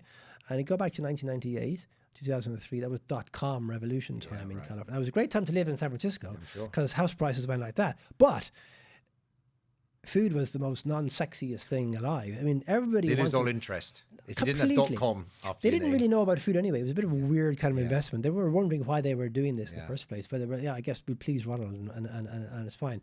But they only wanted to be in tech. They wanted to be in .com. So they've lost interest as well. They were never going to follow on an investment. We were not meant to need any follow on. We were meant to get to break even. So we didn't get to break even for all the reasons I mentioned. Yeah.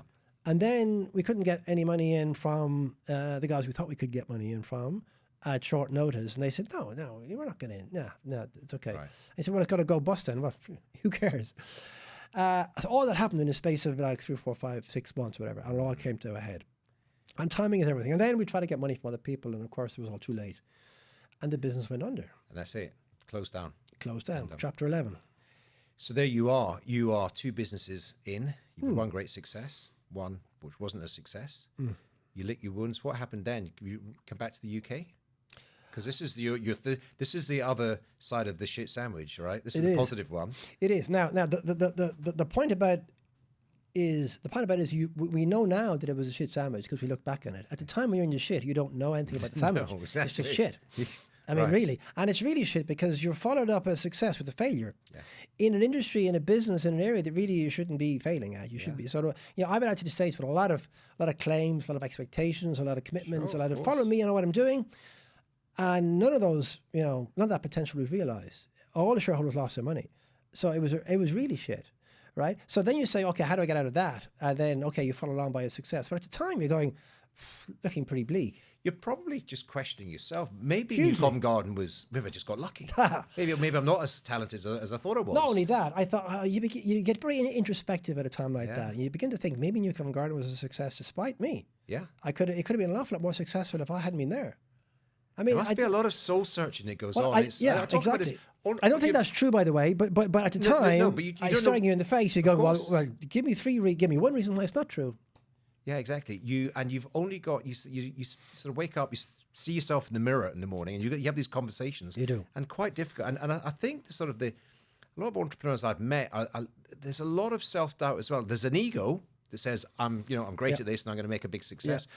But every day, when you go home in your quiet in your moments, own space, exactly, you think, are you really up for this? I've been making this up as I go along, and I'm crazy. Because I've heard lots of really good reasons why I'm crazy. And maybe the Americans found me out. Maybe. Yeah. So that's what's very interesting, particularly about your story, John, is that you say, fine, we filed for bankruptcy, Chapter 11. People lost their money, so that's a brutal experience to go through. So this is how we end this chapter of your entrepreneurial journey. You start another food business.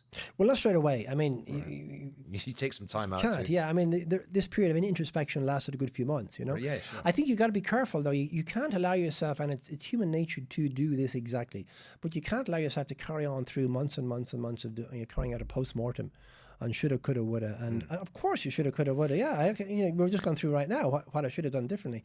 And time has healed. Yeah. And when I fly back to San Francisco every so often to meet some friends, I always get this really kind of feeling in the pit of my stomach. I really don't want to be here. Although San Francisco is a wonderful place to be, or California even. Why wouldn't you want to be here? Because it has a lot of really dark memories. Right. And I think you'd have to face into those memories. And let me put it this way. A huge degree of hindsight, and a lot of time has passed, and I've had a success which has really dulled the pain of the failure. But you have to drag yourself out of the failure to have a success. And the way I'd put it is that it's a great lesson, failure. I think success is a lousy teacher by comparison.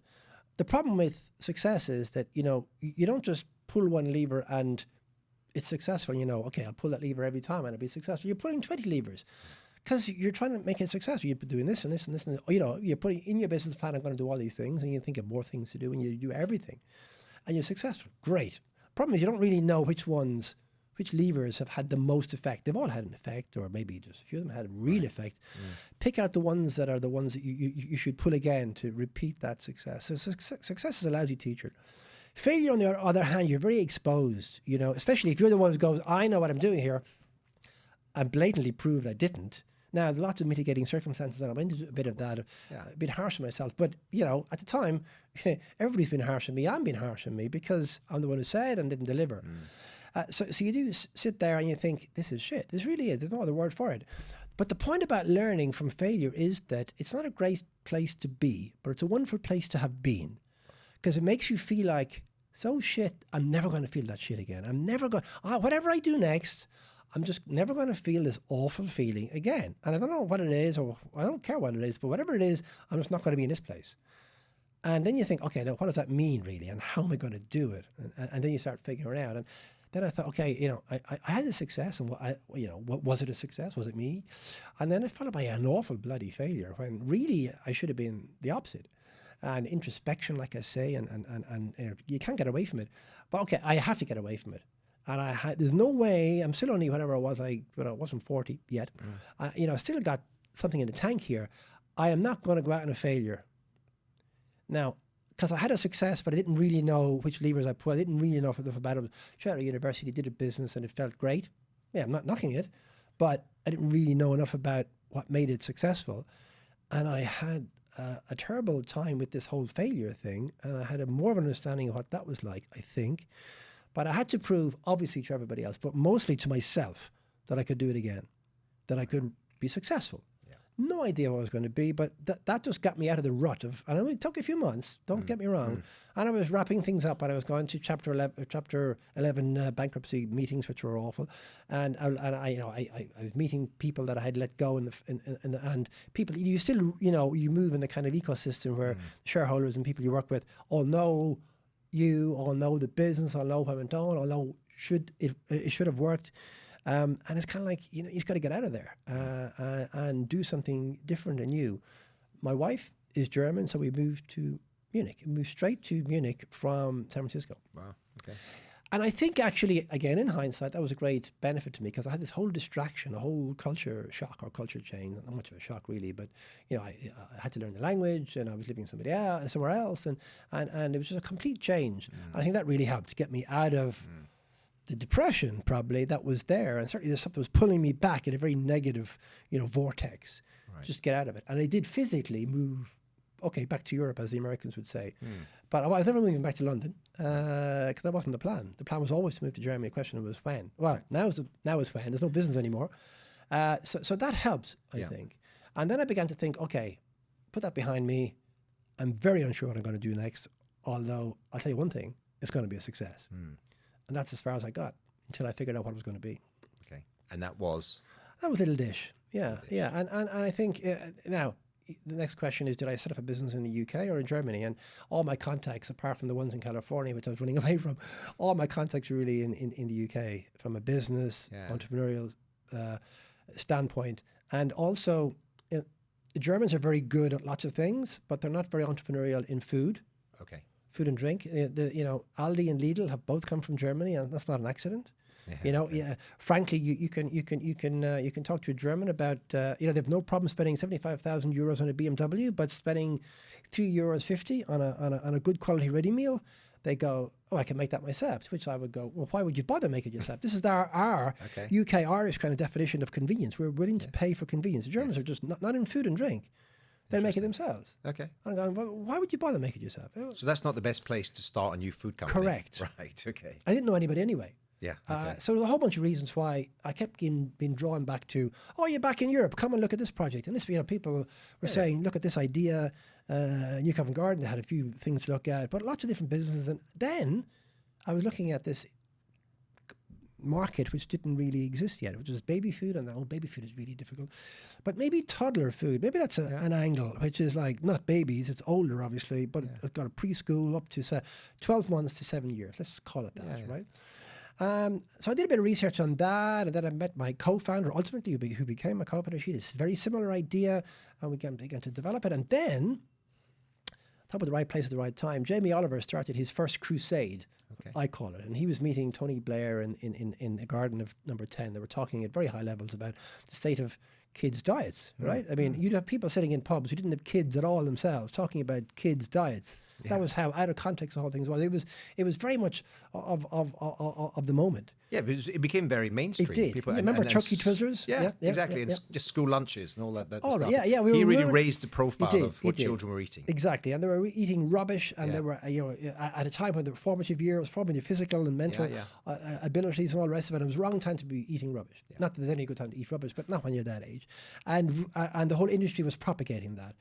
So I thought, if there's any good time for this idea, now is the time to do it, because it captures the imagination of people, and we'd probably get backing for it. We'd probably get investment for it.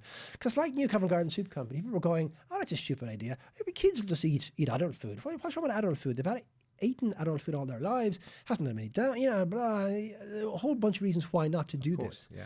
I was thinking, no, nutritionally balanced and provenance is very important, and we have to do this right. And actually, with Little Dish, we weren't selling food. We were selling reassurance. We were talking You're selling to to the moms. parents. We Yeah. were selling to the parents. The parents. Yeah. We were selling to the parents reassurance that we were going to take that pressure off you. You don't need to cook 7 days a week at a different time than you would have your own dinner. So it's convenient, but it's reassurance. We will take care of it. We will make sure that the beef is beef. Remember the beef scandal? yeah. We will make sure it comes from a reputable source. We will make sure doesn't have antibiotics in it. We will make sure all these things are vitally important. Maybe it's vitally important for any consumer, but for a parent with a child, it's absolutely critical. Well, a lot of parents will do anything for their child, and it's, Or their pet, apparently. Yeah, exactly. Well, that was the next venture, pet food, but we'll save that for another time. But okay, so you launched this company, Yeah.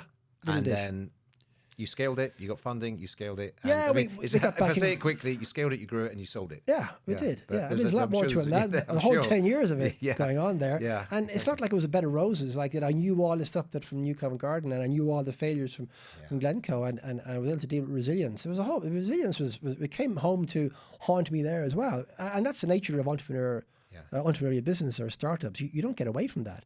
I think you maybe a little more hardened. You kind of expect it to be like that. But lots of challenging things happened at Little Dish, just like they did at New Covent Garden. Yeah. And we had the market to ourselves there for a little while too. But competition came in very, very quickly. Sure. But we were kept on our toes, and we didn't make similar mistakes to make before, obviously, and ended up being a success. And we sold 10 years later, believe it or not, to a private equity purchaser, not to a trade like New Covent Garden. So there were the two differences, I guess, with the two businesses. Did that feel like, on a personal basis, almost vindication for you after the failure? You thought to yourself, I'm going to go again, took your time, and then you had found this idea. There was clearly an upward trend, food for that age group of children. Sure. So we're going to give it a go. And then, as I say, you say it quickly, there was a lot went on in that decade, those 10 years. But you exited and you sold to a private equity investor, and there you go. You kind of, it's reassuring, I'd imagine, on a personal basis. I'm not the failure that I thought I might have become. There was that motivation in the background, for sure. Yeah. And, a couple of years into Little Dish, I began to feel, okay, I shouldn't have thought of that anyway. Things are beginning to kick on again. Yeah. But we hadn't exited, and you're never done. Well, You're never done until you're done. The Glencoe experience taught me that, if you needed to be taught. So there was a whole bunch of the redemption, I call it. Yeah, that's the word. That's the word I'm looking for. Coming from overplaying it sometimes, but I do absolutely believe that there's like the success, failure, success, and the personal motivation to not feel that shit again. Now there are lots of times when we were close to the edge, or you've got like sort of adversity knocking your door, or you've got challenges, and I'm not talking about those. I'm talking about this is the end of the business. The actual end, the business is closing We did, down. You never got that to happened. That happened obviously. once, and that was one. And once was enough. Yeah. But so Little Dish was a redemption period, and I come out of of that, and that was so fulfilling in lots of different ways. I'm not trying to say it was better than New Covent Garden, because that was pretty good, but It was different. It was different for a number of reasons, but particularly because I didn't have the comparison to the failure. Right. Yeah. Yeah, of course. And that was amazing. I knew what could go wrong. And I sometimes think, I've explained to you what went wrong with Glencoe, but a lot of things went right. Yeah, And some of those things were outside our control. Yeah. I think this is where resilience comes into play. Again, an overused word, and people talk about resilience all the time and not really knowing what it means. I guess it means to me to be able to, just stand up every time you get knocked down. And the biggest knockdown of all that I've ever had, ever, is Glencoe Foods. The rug was pulled completely from under my feet. I'm not saying I didn't have, in fact, I had a lot to do with it. But, you know, it's a very bittersweet experience. Sure. Especially when the expectation was so high that I really should have delivered, and I delivered nothing. But what I take from that is that you were as brutal as it would have been, and sort of mentally, and it would have taken a toll on you, but you used that as fuel. That then fueled your next venture. You said, whatever happens, I am going to go again, and this will be a success for sure. And you were very, very conscious of that. So you turned it around. You took what was a terrible experience, I've no doubt, but you said, this is going to give me the energy and the firepower and the fuel to make this next thing a success, which it clearly was. It's easy to say that now because we know how it turned out. Sure. Yeah, so that's what I always say about history. You know, I remember Barack Obama talking about the lady, I can't remember her name now, but she sat on a black lady, she sat on a white part of a bus. Or, you know, she Rosa Parks. Yeah. That's it, Rosa Parks, exactly. And the thing about it is, we all kind of know that story. Yeah. But Rosa Parks didn't know that story. That's right. How She it was didn't know going how it to was end. going to exactly. She could have been lynched, and that'd be the end of Rosa Parks. Yeah. I mean, the end of her. And sure. She wasn't doing it for the story. Yeah. She was doing it for a whole bunch of motivations. So we don't know how these things end. And it's easy to look back on them as to how they ended. I said, I was going to, redemption, and I was going to make it happen. I'm sitting there going, I'm scared as shit here. I don't know. I really don't know. Now, I think resilience, I'm just going to come back to that word one more time here. I think resilience is really important here, and it's only after the event you really begin to understand what resilience is. But it's standing up every single time you're knocked down, or not taking no for an answer. And I think if you're starting up a business, you get lots of no's and lots of knockdowns. But actually, I'll go back to a story from my childhood, if I may, because I'm a great believer that if you learn these lessons early on, or if you allow yourself to learn these lessons early on, they stay with you and they're part of your DNA. So back to when I was 6, believe it or not, it's probably the furthest back I can remember. I grew up on a farm, like I say, and my dad, he had this farm which was all about beef. It was a beef farm, so he grew beef, which meant he had lots of calves and a few cows. So we had, each cow would rear 2 calves, maybe 3 calves at a time, and that was the way the business, the family business was run, if you like. So he'd buy in calves, and a cow would have a calf, and he'd fatten the calves up 2 years and sell them on to somebody else who would fatten them up for a 3rd year, and then they get slaughtered for in a butchery, etc. And that's how the business worked. That's how the farm made money. And I was 6, and I remember there was one particular summer's day, and it was a warm summer's day, and you have to really imagine this because it was in Ireland, but we did have warm summer days in Ireland, and it was in a field right next to the house, and even at age 6, I would be in this field on my own, so I was very familiar with it. And all the calves were running around and frolicking in the field. That's what they do. You let the calves out after they've been fed, and calves are like crazy. They just run around for no particular reason, and they run up to you and run away again. And that's why I liked it as a kid. I was fascinated by this, and my dad used to let me off do all that. And the other thing about my dad is he used to whistle a lot. He used to walk the fields and whistle, and you'd hear him coming before you'd see him. It was one of these. Even then, I always have this memory of my dad. My dad says, "We're going into the field." I was all right. So, walking into the field, he opened the gate and closed the gate behind him, and I'm walking, my hands in me and my little short trousers walking in the field, and there's no movement. I think this is a bit weird. Secondly, there's no whistling. He's deadly serious. I kind of, gosh. I don't know. I kind of thought there was something weird about this, but you can't put 2 and 2 together always and figure out the answer. And no movement, no calves. And then we got closer and closer and closer, and there's calves in the field, all right. But a lot of them are lying down, and that's not unusual necessarily. Calves lie down, but in the middle of the day they don't. But some of them are have arms and legs pointed up, rigid like this, and they're dead. Whoa. So all these calves, not all of them. In fact, the ones that are dead are pretty, have had a good time, but the ones that are not dead are dying, and the tongues hanging out and flies around their eyes. It's a terrible situation. This is like a little 6-year-old here. This is a dramatic scene. And my dad had brought me into this field on purpose, right? And I'm going, take it all in. So they're all dead. And he says, yeah, they're all dead. And then at the age 6, it's a long time ago, I can remember saying this to my dad. I said, if they're dead, are we going to die too? This is like the dramatic effect it has on a kid at that age. And he sort of, I don't know, smirked or laughed or kind of, no, don't worry about it. It's pretty bad, but it's not that bad. No, we're not going to die. Don't you worry about that. We'll just get some more calves. And I'm sure he said other things. We did other things, and we looked at him. And, but I remember, just get some other calves. And I think, Jesus, imagine that. Stuff can be really. I mean, from 1 second, I think we're dead, or if we're not dead, then this is a pretty shit situation. Yeah. I didn't really comprehend the nature of calves dying, and that means the business is over, and we're not getting any money this season. I didn't really think that, but I kind of knew that at the same time. Two. We're just going to get some new calves and we'll be fine.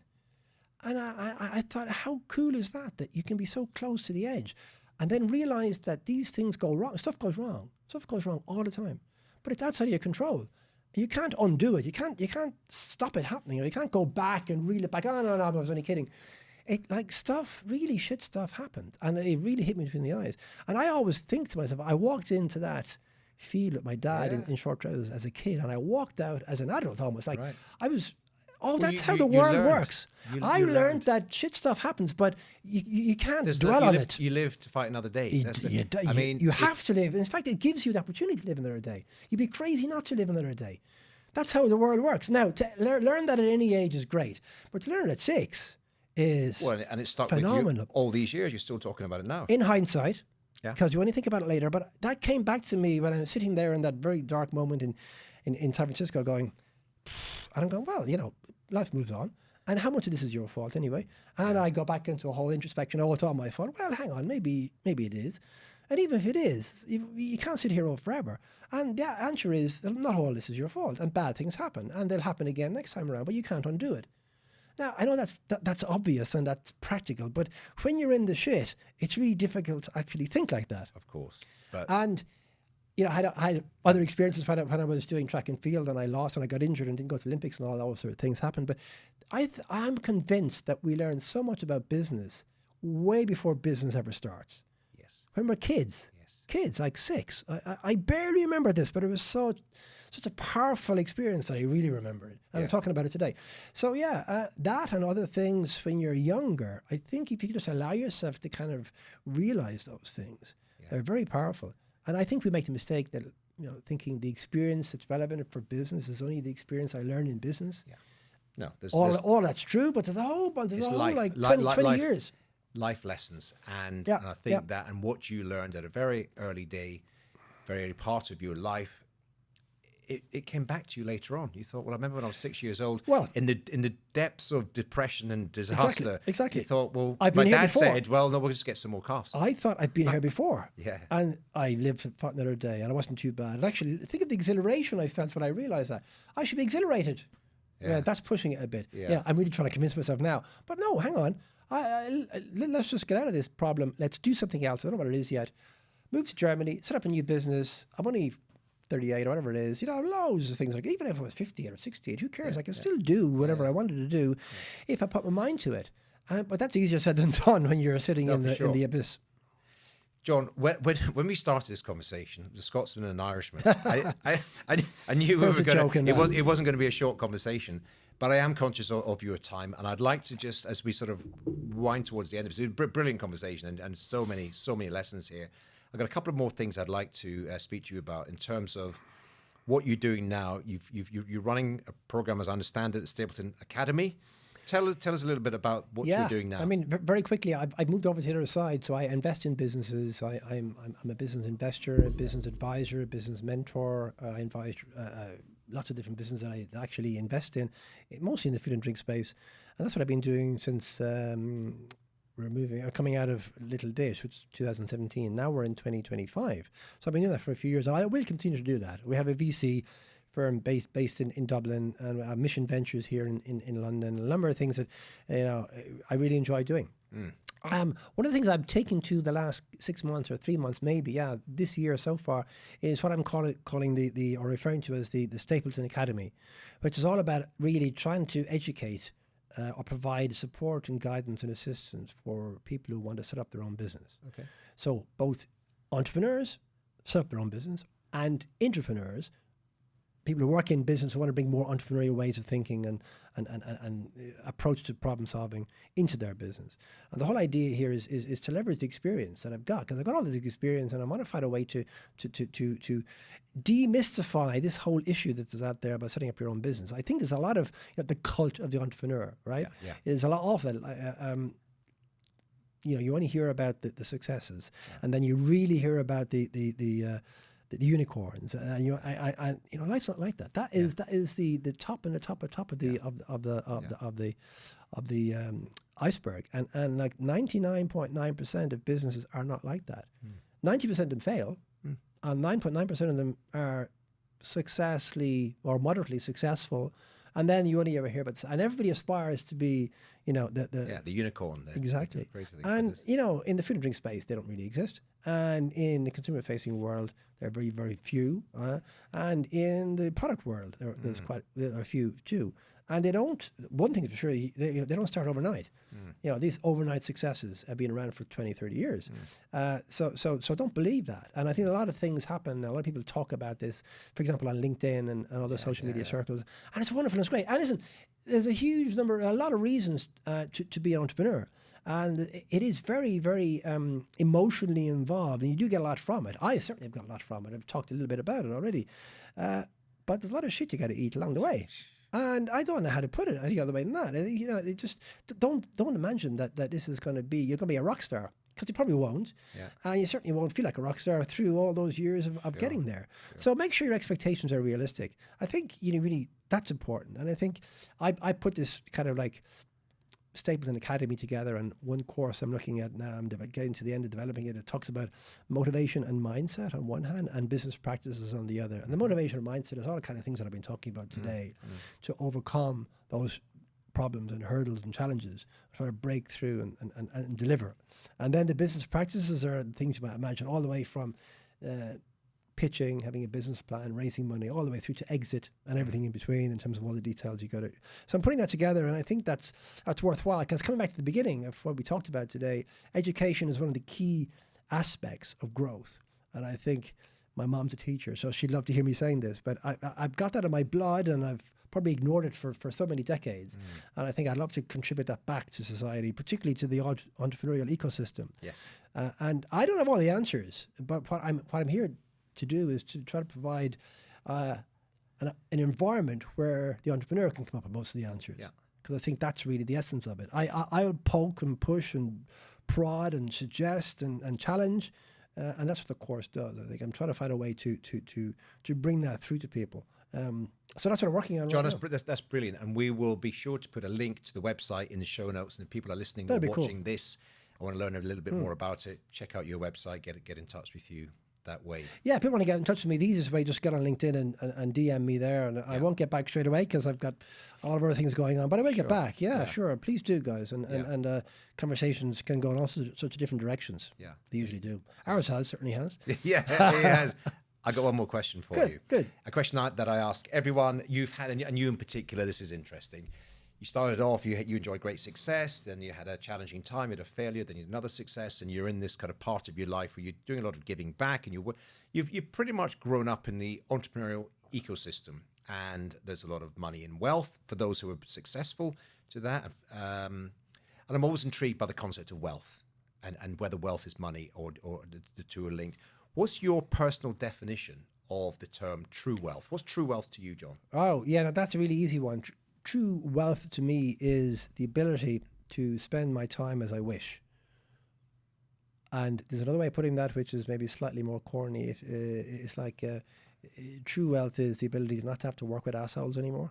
Perfect. But take either of those two, but they really mean the same sort of thing. And when you're starting off, you gotta just do all your stuff. You just got to do it and learn and figure out and fail and all the rest. And I'm still learning, by the way. Don't get me wrong, but I can spend the time I want to, which is why I'm doing this Stapleton Academy thing, because I'm really excited about that now that I understand the power that it has.